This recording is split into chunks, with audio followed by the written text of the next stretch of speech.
This happened 8 years ago, almost to the day. I was living in one city and working in another city about 20 minutes away.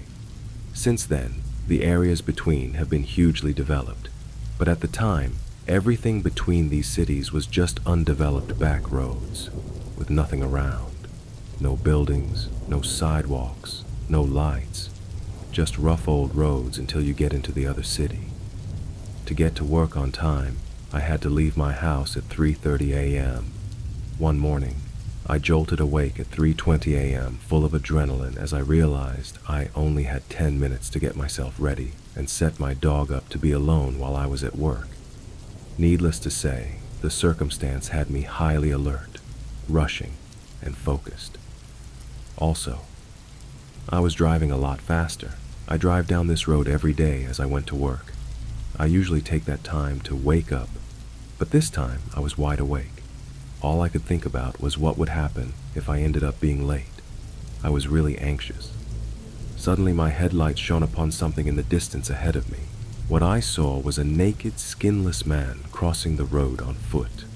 When I say skinless, imagine those diagrams in your life science classes. Everything beneath the skin revealed and intact, except in this case, with a shiny, wet appearance, bright pinks and reds all over, like a living, skinless person. No clothes, no shoes, and notably, appearing oddly content. He seemed strangely at ease considering he was crossing the road into nothingness in front of a speeding car in the dark at 3:45 a.m. There was no walking space suitable for humans out there for miles. The area he was walking into was pitch black, nothing there but weeds and rocks. The direction he was coming from, the same. No light, nowhere to roam, nothing. Was I tripping or what? I was sober and super awake.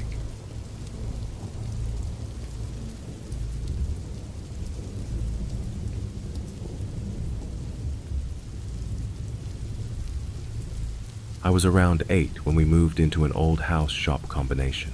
The bottom is a commercial building with a big open room, a kitchen, and 2 medium-sized rooms, connected to each other and one connected to the open room. Upstairs is the living space. The layout of the bottom is fairly important. Also, the kitchen leads into the stairs, but you cannot see the kitchen from the open room. So we moved in, and from the start, I despised the place. I got bad, horrible, dare I say, energy from the place, and I don't tend to get those. In the open room, there was a large painting with a strange representation of what would seem to be a rapture-esque event. A burning cross on top of a large Bible, a church with a crowd surrounding it, and a river on fire. Every time I would walk by this painting, my stomach sank horribly. Imagine watching someone you love die. We got rid of this painting very soon after we left, but the energy from that spot remained. The previous owners were an older couple, but the husband had died about 5 years before we moved in, leaving the lady as a widow. She was strange. They had lived there for 2 decades, and she was so emotionless. Obviously, this could be grief, but it was 5 years ago that he died. She was extremely emotionless, as if she was dead in the body of a living person. Had this look in her eyes, as if she had seen unimaginable things. Anyways, we moved in nonetheless, and there were already problems. Everywhere you were upstairs, you would be watched. By something, but always watched. There was a mirror in front of the stairs that I swear was cursed. I could not look in that thing without having a panic attack. My room, when dark, I literally couldn't look into. My body restricted me. Now the lady that lived there did not clean the place. There were, strangely, piles of flies everywhere. They seemed like they were an offering of some sort the way they were laid out, in a perfect mound. Now into the actual events. There actually weren't many, but the few that did happen were major. For one, soon after we moved in, my aunt came over. My aunt is more like my older sister, long story. Anyways, soon after she left, she told me at a family gathering that when she was there, she saw a 4-legged creature that had the face of a humanoid and but long stretched hind legs and long teeth. You might think she was trying to scare me, but she isn't the type, I promise. Then, we took a photo. Of nothing important, but a photo. This photo had a face in it, a humanoid face that was completely pale white pitch, black eyes, and no hair. The structure was an oval, not a human head, like a stretched oval. Anyways, the next day, literally, my mom and I went down to the cellar. The cellar door was next to the spot that had the large painting in it. When we went into the cellar, the door locked behind us. The door's lock had 2 steps that couldn't be done by accident. It was a chain with the little latch things you see everywhere. When we closed the door, the chain was down near the floor, nowhere near the latch. This happened when me and my mom were home alone with Noon able to let us out for hours. Therefore, we were trapped for hours. This was the last straw for us, and we decided to move out. Now there is more, but typing is getting laggy, so I'll put it in the comments.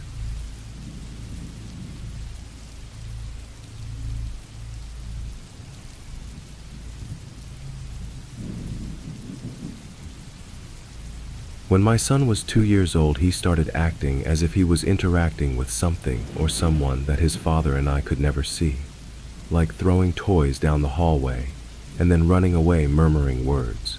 When I asked what he was doing, he always told me that he was giving toys to the boy for him to play with. There was never anybody there, but it was always icy cold down that hallway and leading into the garage. I'd ask him what the boy's name was, and he would tell me Don was his name. I asked what the boy was doing. Waiting for his mom to pick him up, he would always reply. We put it down to an imaginary friend and nothing more. Harmless, we thought, until he started waking up in the middle of the night, screaming, saying, "Don won't let me sleep, he keeps tickling my toes." This sent chills down my spine, and so my son would sleep in my bed with me every night. This continued for another 6 months, until the real estate notified us that the owner of the house had died, and his children would be selling the property and splitting the profit between them, meaning we had to move. After we left, I came across a local news article about the owner of our old rental stating how much he will be missed by the community. He had been raised by his mother in the house we were renting since he was a child. Then I noticed his name and everything came flooding back to me. His name was Don. My son's imaginary friend was our homeowner. He must have been waiting for his mother to come and take him to the other side. I'll never look at imaginary friends the same.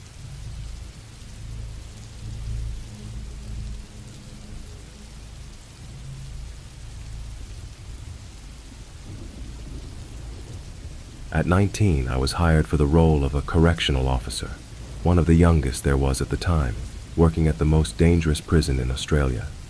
I had worked there for 40 years, 7 days a fortnight, 12-hour shifts. While it sounds like a pretty laid-back role, easy money really, the toll it takes on the mind is unimaginable, to the point where no money could encourage me redo my time working there. There were good times, where the men I worked with would better themselves and make something out of their lives afterwards. But I saw all manner of things, from courtyard fights, to public masturbation, to murder and suicide. But none of that is what stuck with me through my time there. You would think so, but no. The one thing that stuck with me through my time there was a short-lived and supernatural experience. There was not a single drop of blood spilled during this experience, yet it was one of the most horrific and graphic things I have ever witnessed. It was a night shift, come in at 7 p.m., finish at 7 a.m. We very rarely did night shifts, and this was my first one since finishing training. What usually was a staff of 200 people had dwindled down to about 30 by 10 p.m. We weren't left alone per se, but we generally did rounds on our own, every hour or so. I was prepared and ready to take on the night, and being the youngest on the team and presumably the most naive, there was rounds of light-hearted teasing directed towards me. You'll have aged to 60 by the end of the night. Be aware of the night Crazies, young Padawan. The start of the shift was quiet, peaceful almost, No issues, no weird bumps in the night. The inmates were quiet, dead asleep in their cells. It was probably around 4 in the morning. The tiredness were really starting to sink in when I saw the figure shift out the corner of my eye, just outside the unit. At that point, I had just brushed it off as being sleep-deprived and left to myself while the other staff members did their rounds. However, when I saw the figure move back to where it first initially moved from, my alarm bell started going off. Quickly at this point, I turned in my chair to face the windows that looked out into the courtyard and focused my eyes on where I saw the figure move to, attempting to peer through the darkness. I saw it, just a shadow, but there was something there. Now usually, if we saw something strange, we should radio it in case it was a loose inmate. But this wasn't a human figure, so I put it down to maybe being an animal, which, as large as it was incredibly unlikely. This was a max security prison. Nothing larger than a rat should be getting in. It took my tired brain longer than it should have to process this information. The alarm bells, that just moments before were a simple, quiet whisper of something may be wrong, were now blaring. My now fatigued mind and body were awake, every nerve burning, ready to take action. I leaned over to the control panel and flipped on the outside lights. Nothing. Nothing was there. Just me and my embarrassingly labored breathing filling the unit. My radio crackled. My supervisor had seen the lights flipped on from the unit she was currently doing rounds in. I had told her I thought I had seen something moving outside, but it was most likely just my eyes playing tricks on me. She had laughed back and said something that caused my skin to break out in a chilled sweat. We said to be careful of the night crazies. This is a lonely time and the crazies are lively tonight. Really, it's a sentence that doesn't entirely make sense, unless crazies was a descriptive word of someone or the name of something. I brushed it off as her and the team trying to spook the literal new kid on the block. But still something lingered inside of me that told me that something was not right. I had half an hour of tainted peace before the next encounter with this shadow. Except this time it wasn't outside. It had started as a simple, quiet tapping. Maybe it was the wind, but it's coming from the inside. Well then maybe it's one of the inmates awake and bored. During the day, the inmates would cause a muck if they were confined to their cells, from tapping, to banging, to blood-curdling screams. The thing was, after a few minutes of thought, it was coming from one of the unoccupied cells. I was still alone at this point, but my unit partner should have been arriving back soon after finishing their rounds. I had stared at that cell door for a few minutes, trying to determine what to do, when the tapping suddenly stopped. My previously furrowed brow softened into a picture of surprise, but mostly relief. Almost immediately after relaxing, the scraping started, a long, painful sound, like someone drawing their nails across a blackboard. I cringed at the sound initially, but then panic took over. It wasn't a loud and deafening sound, but it was there. It was happening when it shouldn't have been. I racked my brain on what to do. Radio in, strange noise coming from unoccupied cell, going to investigate. My unit partner gave their affirmations and reported they would only be a few more minutes, that it's probably nothing and that I don't need to wait for them to check in on the cell. I wish they had asked me to wait. I stood and walked over to the cell, in a daze, not even a single hesitation. This outward confidence was at war with my insides, my heart pounding, my brain screaming for me to stop, and my lungs burning for air. My stomach was tied up in knots, and even with all these warnings that something was terribly, terribly wrong behind that door, I didn't stop myself for reaching for the latch. I opened the door. I hadn't turned on the cell light. They all turn on at the same time, and I didn't want to wake the inmates. The only light poured in from the central unit, by shape blocking most of it, letting a few dime streams through. I stepped in. I don't know why. We aren't allowed to step into a cell before inspecting it, but I did it anyway. I stepped inside and into the corner to let more light in, and I saw it. It was facing away from me, a crouched humanoid figure. Its skin was a sickly green, gray color, its knees bent backwards, the kneecaps facing towards me. Its limbs were long and skinny, its joints large bulbs protruding from underneath its skin. It didn't even acknowledge me. It just raised its long arms up above its head, placed the tips of its grotesque digits against the concrete wall of the cell, and ever so slowly dragged its fingers down.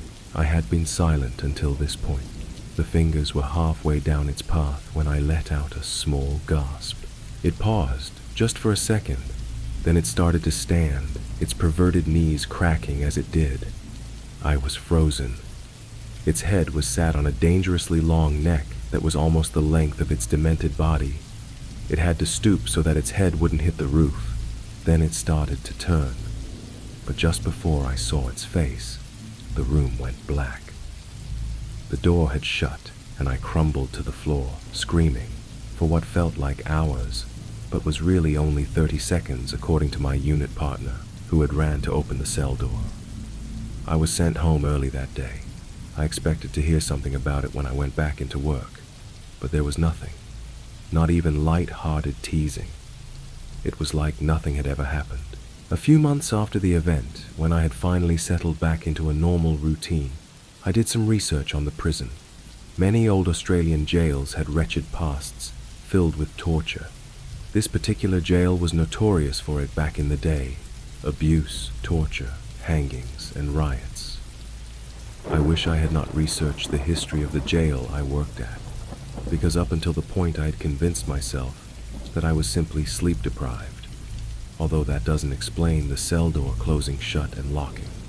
For the most part, the research brought up nothing too daunting, just the typical graphic and gruesome history of Aussie gaols.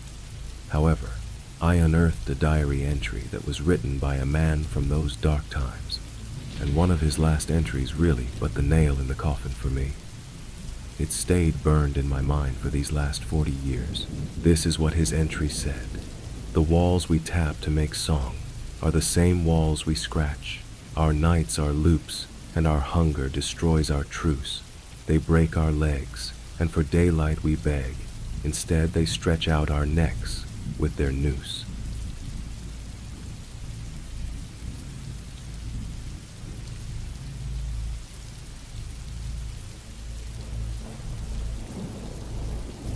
I spent my childhood in a village between the countryside and the city. It was a quiet place, like any small village one perceives during childhood. The case I'm going to talk about is not terrifying, but it is mysterious. There is a man who often prowls along the farm, the bookstore not far from my mother's house, and the metro stations. He's not dangerous, he's even a nice person, but almost everyone makes fun of him and thinks he's crazy. I don't really know much about him. His name is Alain. He's a man who was in the Vietnam War. I think he has PTSD. I saw him again not long ago while shopping with my mother. He greeted us and came to tell us that he had seen aliens. He always whistles friendly Western film music on the way while he walks, always seemingly cheerful but very lonely. I don't even know where he lives. He's the kind of man who tells you that one day he's a grandmaster black belt in karate, and then another day he's going to act in a cowboy movie, that he was a close friend of Bruce Lee and other things. Most disturbing is his obsession with aliens and fairies, but when you talk to him, you get used to it. I've known him for many years, and he hasn't changed. He's someone who hasn't aged physically. It's very disturbing. He says he traveled back in time.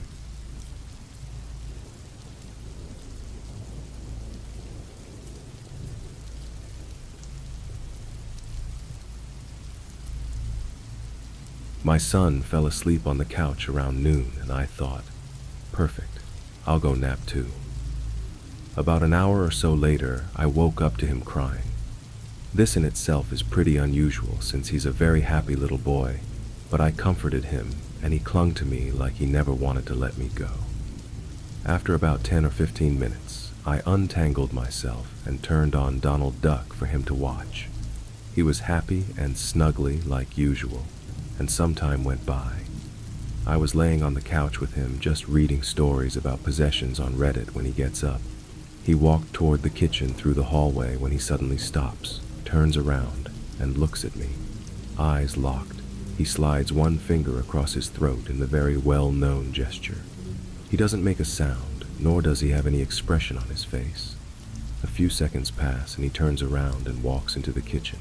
About 30 seconds later, he comes walking into the living room and seems to be his happy self again. A couple of days ago, his mother was watching him here. She wrote me on Messenger that a door opened by itself and she felt something or someone touch her. I definitely believe her. There's a lot of weird stuff going on here, but I ignore it to the extent that it almost becomes ridiculous. I have many spooky stories to tell, but this actually freaked me out enough to acknowledge it. He's just 3 years old.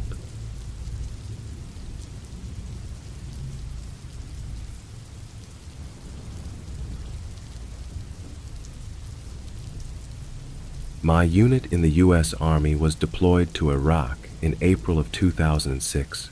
We were in Ramadi. It was 123 kilometers out of Baghdad. I was in a Humvee headed to Baghdad for emergency leave due to a death in my family. It was close to midnight. The Humvee I was in with 3 others and a turret gunner. The 2 other Humvee, the same 5 total people, 1 in front, 1 in back. I was without a weapon due to my leave. The Humvee in front stopped hard. We all figured it was a possible IED or VBIED. The team leader in our HV radioed to the lead HV. The conversation went along these lines. Military radio jargon, HV2. What's up? Why did you stop? HV1. Something flew in front of the HV. HV2. What? Flew in front of the HV. HV1. Yes. HV2. We didn't see anything. And the third HV piped in. Does anyone hear that? Hello? HV1. Yes. HV2. Our HV. Yes. But I don't see it. Did the other 2 vehicles. Just then, in the desert, off the HV, was a black figure. It looked like a huge bird. It looked like smoke was emitting from it. A blackish, greenish smoke with a bit of a blue tinge. We all focused our eyes, the 2 troops, with better nods, night vision. Could see something, but couldn't make out what it was. The smoke was distorting the view. Within a second or 2, a rock was thrown at one of the HV, a big rock like the size of a head. We all froze due to rules of engagement. We couldn't just light it up. We used a spotlight, and in that light something just flew straight up, and it was loud, and then we heard a loud screeching noise. Within a minute, it was over. We all sat there in a state of shock, curiosity, and panic. What the fuck was that?